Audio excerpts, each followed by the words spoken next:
Hey, this is Marc from Nebulab and the Solidus core team. We're here today to learn how to interact with the Solidus storefront by means of a GraphQL endpoint.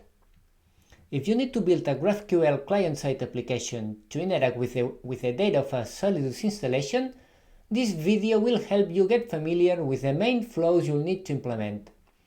You're here, you probably already know what GraphQL is. As a super quick reminder, GraphQL is two things.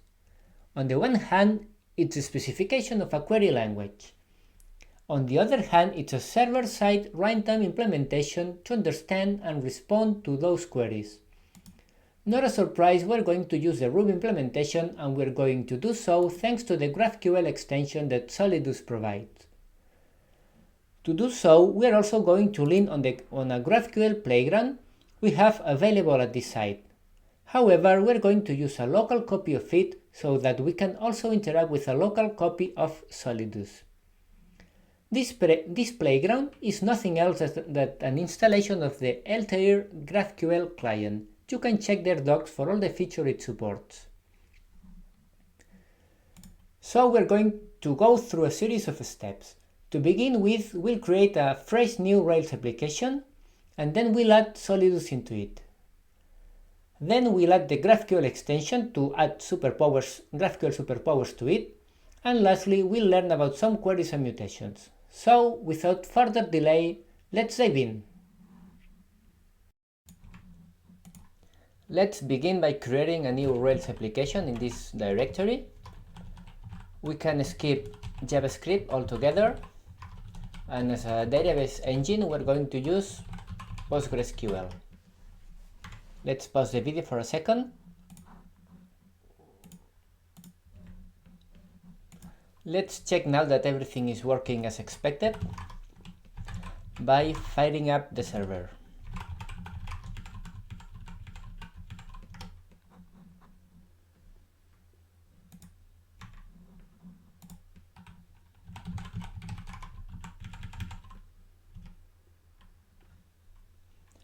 Okay. Now let's go back and install Solidus. For that, we only need to add the Solidus gem. Again, let's pause for a second. We are back, and now we only need to run the Solidus generator, which is Solidus install. And let's wait for a while until all the process ends. Okay, we are done. Let's check again that the installation went successfully.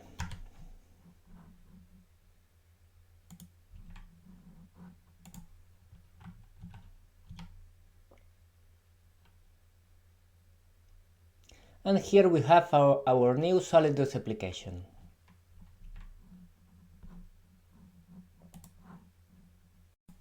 So far so good. We can now move forward and install the GraphQL extension. However, take into account that we'll be performing queries from another host. And that's something that by default it's not allowed because of the same origin policies that browsers enforce.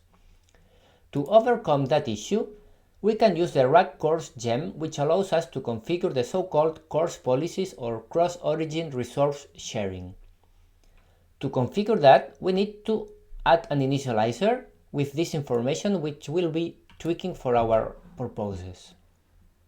Let me copy it, as we are going to use them in a moment. Okay, let's add both the Solidus extension for GraphQL, called Solidus GraphQL API, and also the rag course gem.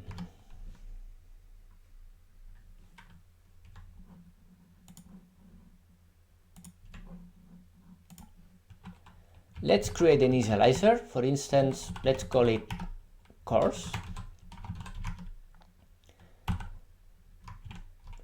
And let's tweak it for our very specific needs. We only need to allow localhost on 4000. Sorry. And the only endpoint we need to allow is GraphQL on the method post, which is going to be served by our GraphQL extension. Okay, we are done when it comes to the Solidus application. We can again fire up the server, and now we can go and install the playground. It's going to be straightforward. The only thing we need to do is to clone the playground from this repository in GitHub. So we copy the URL, and in a new tab we clone it, and the only thing we need to do is npm install followed by npm start. Look at how it's running on port 4000, which matches what we've been configuring for cores, and the endpoint URL is localhost 3000, which matches the Solidus application, and it's requesting on the GraphQL endpoint. So let's go now to the browser and visit the playground.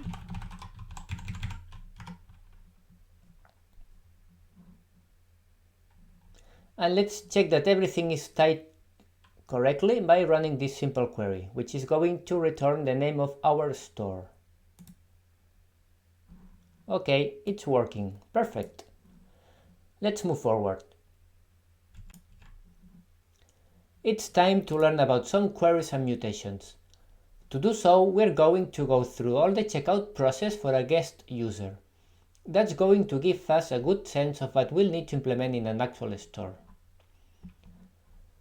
The very first thing that we probably would like to do is to list all the products in the store.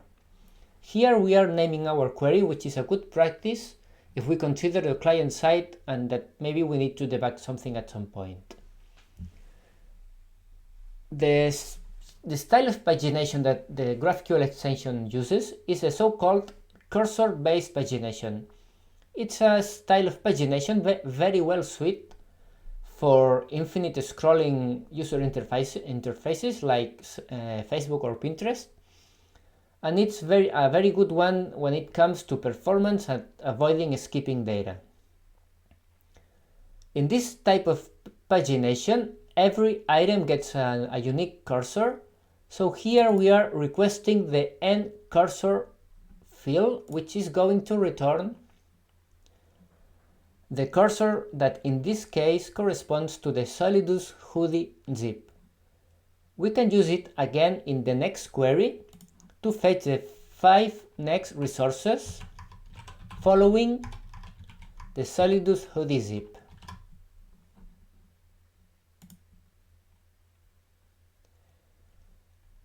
We could also go backwards by using last instead of first and before instead of after. But you get the idea. In an actual application, probably would like to have more fields back, like for instance, the name of every product, the flag, and also information about the master variant, like their prices, and also some images. Let's say that at that point, a user would click on the Solidus t-shirt product, and then we can use the slug to get information about that specific product. For that, we use the product by slug query, and we use the Solidus t-shirt value as the slug parameter.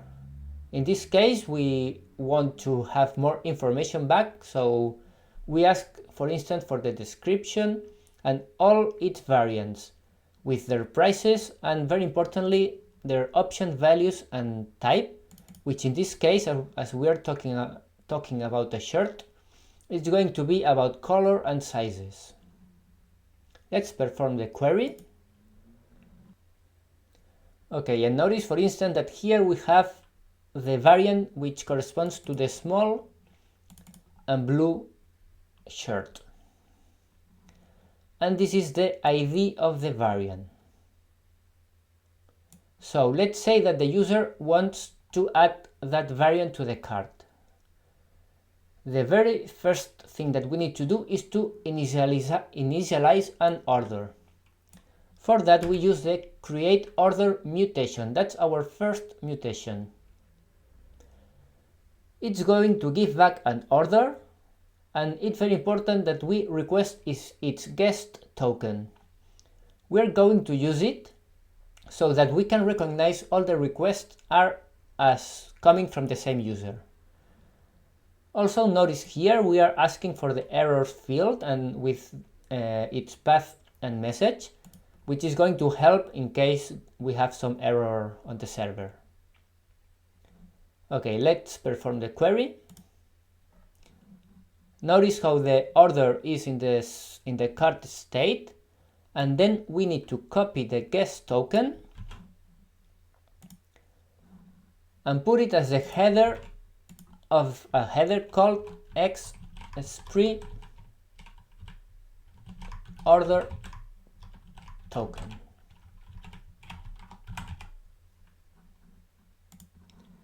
Now we can perform the next query, which is another mutation called add to cart. We give as a variant ID the ID of the blue small t-shirt. And now we are going to have the order back, but we're going to ask for another fields, like for instance, the price of the order, the price of the sum of all the items, and also information about the added items, like the quantity of each one, the price, etc. Okay, notice how here for now the total is exactly the same that the item total, and at this point the user could repeat this process as many times as they want, and at some point they would like to go to the next step of the checkout.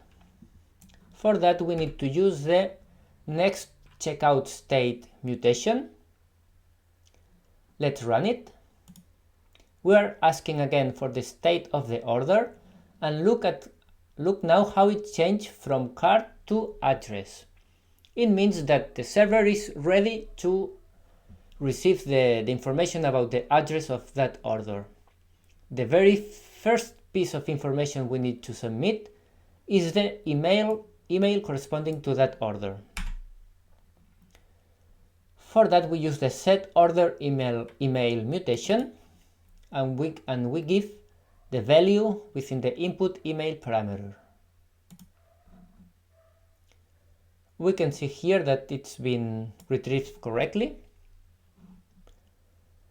And now we would like to set the actual billing and shipping addresses, but before we need to get the list of countries that are available in our store, because for instance in the frontend probably we are now displaying a form with a select box with all the available countries.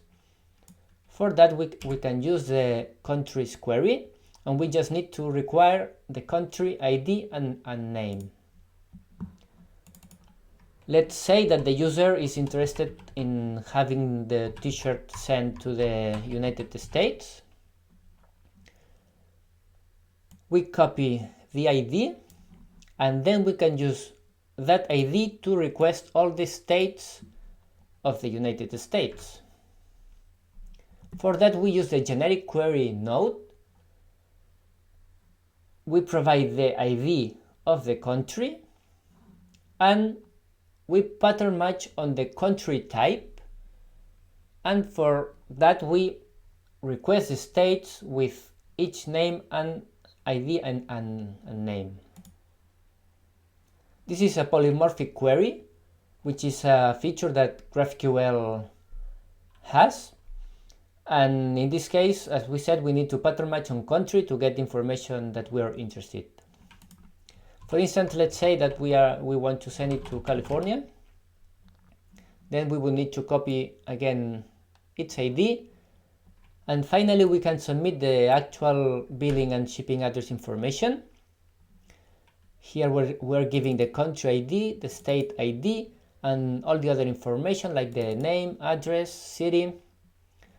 And look at this parameter, which is called ship to billing address. It's a boolean. Now it's true. It means that we want to use the same address for both billing and shipping. Look at how we are requesting now for another fields from the response. We have the item total, the total, and now this is new. We have the adjustment total. This one is related to the adjustments collection that we are requesting down here.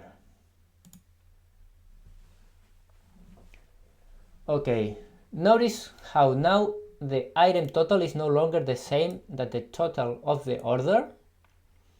That's because we have this new $2 in this case that corresponds to the North America 5% tax, which has been added automatically to the order because of the address that we selected. Okay, let's move forward. We can see that the order is still with the address state. Now again we want to go to the next checkout state. We know that it's going to be the shipping rate and the shipping method that we want to use. So we take the occasion to retrieve all the shipments associated to the order, because that query by default it's going to select one of the shipping methods, in this case the one called UPS ground, and that's going to add also a shipment total amount to the order, which also has its adjustment.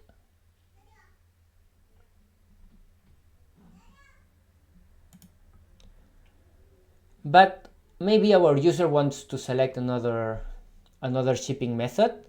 So let's say that they want to select this one. For that they can use the select shipping rate mutation, and within the shipping rate ID parameter we can use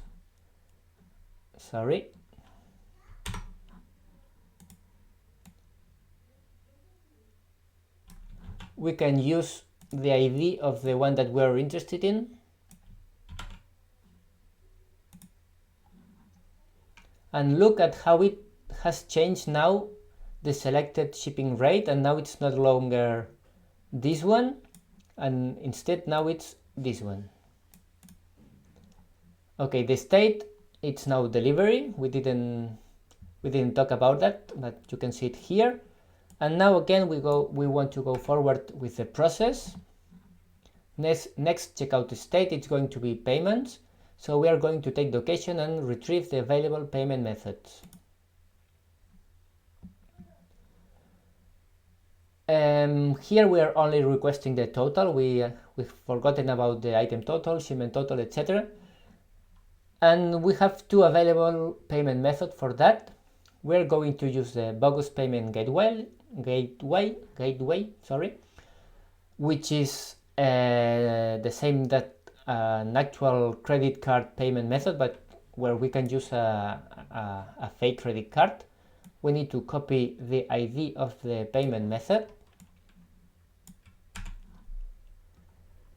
and then we can use the query add payment to checkout.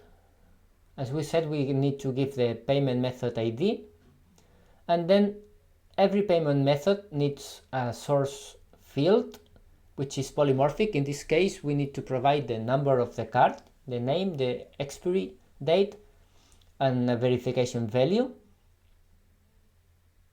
So we can perform the query again, and now we are requesting to have the payment associated to the order back. Okay, here we have the amount of the payment is the total because we didn't specify otherwise, and the payment, the state of the payments is still checkout because we haven't confirmed the order. To do so, first we need to go forward with our flow, with the next checkout state mutation again. And lastly, we need to confirm again with another query which is called complete checkout. Again, we are going to request the payments and we are going to check the state that they have at this point. Okay, we can see that now the state has changed from checkout to pending. That means that they need still to be confirmed by any other means, like an admin manual setting or automatically. Okay, and that's pretty much everything that we wanted to showcase when it comes to a guest checkout. We're not going to go through through the checkout for a registered user because basically it's the same. There are just small differences. For instance, instead of using the XSP order token, we would use an authentication token, and its value would be bearer and the name of the token, the value of the token, sorry.